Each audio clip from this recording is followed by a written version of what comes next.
Bapak Ibu yang dikasihi Tuhan, Salam, selamat pagi. Kita bersyukur karena kita boleh bangun pagi ini untuk melanjutkan segala aktivitas. Karena itu dalam menjalani hidup ini kita senantiasa membutuhkan bimbingan dan pertolongan Tuhan. Dan pagi ini kita akan mendasarinya dengan membaca merenungkan firman Tuhan. Karena itu mari berdoa. Bapa di sorga, kami bersyukur pagi ini kami boleh bangun dengan selamat. Dan mendasari seluruh aktivitas hari ini kami akan membaca merenungkan firman-Mu. Berfirmanlah, kami telah sedia untuk menerima sabda-Mu. Ampuni dosa kami berdoa dalam nama Tuhan Yesus. Amin. Saudara-saudara yang dikasihi Tuhan, pada pagi hari ini saya mempersiapkan firman Tuhan dari Injil Yohanes pasal 3, ayatnya yang ke-15 sampai ayatnya yang ke-17. Firman Tuhan berbunyi demikian. Supaya setiap orang yang percaya kepadanya beroleh hidup yang kekal. Karena begitu besar kasih Allah akan dunia ini, sehingga Ia telah mengaruniakan anaknya yang tunggal, supaya setiap orang yang percaya kepadanya tidak binasa, melainkan beroleh hidup yang kekal. Sebab Allah mengutus anaknya ke dalam dunia bukan untuk menghakimi dunia, melainkan untuk menyelamatkannya oleh Dia. Demikian pembacaan firman Tuhan yang berbahagia setiap orang yang mendengarkan firman Allah dan memelihara di dalam kehidupannya. Saudara-saudara, kita akan merenungkan firman Tuhan dengan satu tema yang akan menuntun kita dalam merenungkan firman Tuhan pada pagi hari ini. Memandang sumber kehidupan.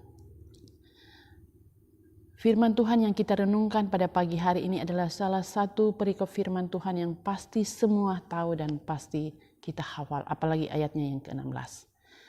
Yang pasti bahwa ayat-ayat ini sedang berbicara soal kasih Allah yang tidak dapat dijangkai oleh pikiran manusia.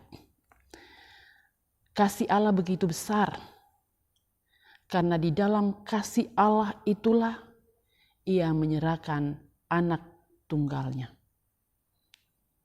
Allah memberikan miliknya yang paling berharga, anak tunggalnya Yesus Kristus, untuk menghapus dosa manusia. Dan sekali lagi ini terjadi karena kasih Allah besar, karena kasih Allah luar biasa.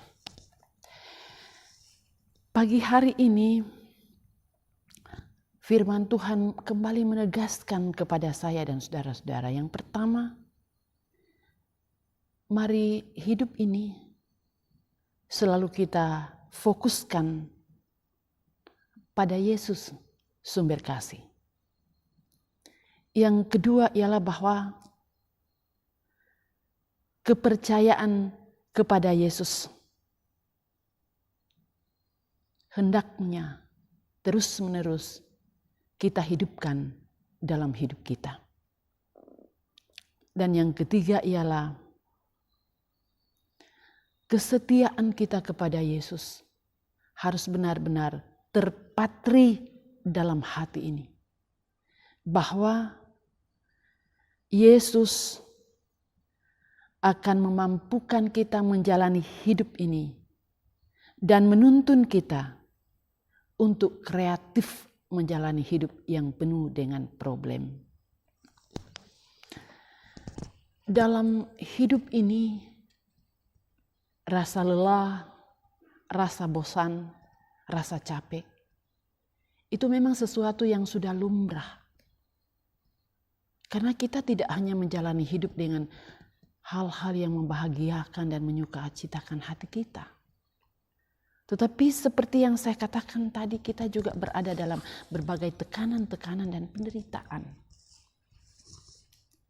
Seperti bangsa Israel ketika mereka berjalan di padang gurun Sin. Mereka mengalami rasa lelah, rasa capek. Berhadapan dengan panas dinginnya suasana padang gurun. Belum lagi berhadapan dengan ancaman binatang buas, lapar, haus, banyak hal yang mereka alami dan membuat mereka lelah, bahkan membuat mereka bersungut-sungut dan mempersalahkan Tuhan. kadangkala memang dalam kondisi yang terhimpit, manusia sangat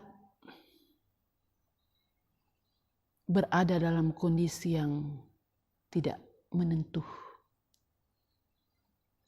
Dan kondisi itu mempengaruhi pola pikirnya, karakternya, dan mentalnya.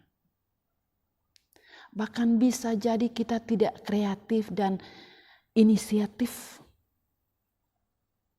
karena ketakutan-ketakutan yang selalu menghantui kita. Dalam Alkitab, kita bertemu dengan seorang yang bernama Ayub. Dia mengalami penderitaan yang amat sangat. Tetapi juga Alkitab menjawab, ketika dalam kelelahannya menghadapi penderitaan itu, ia tidak pernah meninggalkan Tuhan. Istrinya menggodanya, teman-temannya menggodanya. Tetapi ia hanya menjawab, apakah kita hanya percaya dan yakin kepada Tuhan ketika hidup ini aman? Dan setelah kita berada dalam himpitan, kita melupakan Tuhan. Saudara-saudara yang dikasihi Tuhan, kasih Allah luar biasa, tidak dapat terjangkau dengan pikiran manusia. Itu yang kita renungkan pada pagi hari ini. Artinya bahwa kita memang boleh mengeluh, kita boleh bersungut-sungut, tetapi jangan pernah mengalihkan pandangan ini dari Tuhan. Pandanglah salib Yesus.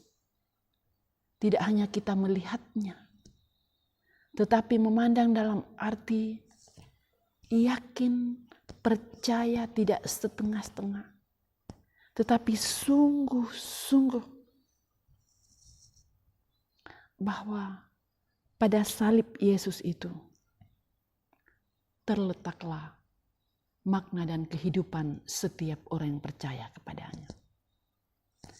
Biarkanlah salib itu terus menumbuh, kembangkan dan mengokohkan iman kita dalam kondisi apapun yang kita hadapi. Saudara-saudara, pandanglah dan datanglah kepada Yesus. Sampaikan susah hatimu, sampaikan penderitaanmu, sampaikan keluh kesahmu, sampaikan sakit hatimu. Maka yakinlah Allah akan mendengar semua itu dan Allah akan menjawab kita dengan caranya sendiri. Karena begitu besar kasih Allah akan dunia ini, sehingga ia mengaruniakan anaknya yang tunggal, supaya setiap orang yang percaya kepadanya beroleh selamat. Saudara-saudara yang dikasihi Tuhan, pandanglah pada salib Yesus. Amin. Mari berdoa. Bapa di sorga, kami bersyukur untuk firman-Mu pada pagi hari ini. Sungguh-sungguh menguatkan kami menjalani hidup. Ajarlah kami untuk mendengar dan melakukan firman-Mu. Berdoa untuk kehidupan umat-Mu hari ini. Berdoa untuk jemaat Tuhan di sini. Marilah pemeliharaan-Mu terus nyata. Yang sakit pulihkan Bapak Samuel, Ibu dan anak kekasih Ardi. Yang bergumul angkat beban-beban pergumulan. Yang bersuka citakan hari ulang tahun, Tuhan akan selalu menuntun untuk menerimanya itu dengan penuh sukacita dalam iman kepadamu. Dan berbagai rencana-rencana yang ada, kepada Tuhan kami serahkan. Pelayanan majelis gereja, biarlah semua berjalan dengan lancar. Memberkati gereja-Mu dalam bersaksi bersekutu melayani di tengah dunia. Memberkati pemerintah kami. Memberkati para dokter, para medis. Memberkati TNI Polri. Tuhan pakai sesuai dengan tugas masing-masing. Para orang tua kami yang para lansia, anak yatim piatu janda, fakir miskin, anak-anak terlantar, saudara-saudara kami yang di penjara. Engkau hadir dalam hidup mereka sejauh hidup kami hari ini. Kami serahkan kepadamu. Ini doa kami. Ampuni dosa kami datang berdoa bersyukur dalam nama Tuhan Yesus. Amin. Saudara-saudara yang dikasihi Tuhan, demikian renungan firman Tuhan pada pagi hari ini. Salam sehat. Tuhan Yesus memberkati kita semua dan Shalom.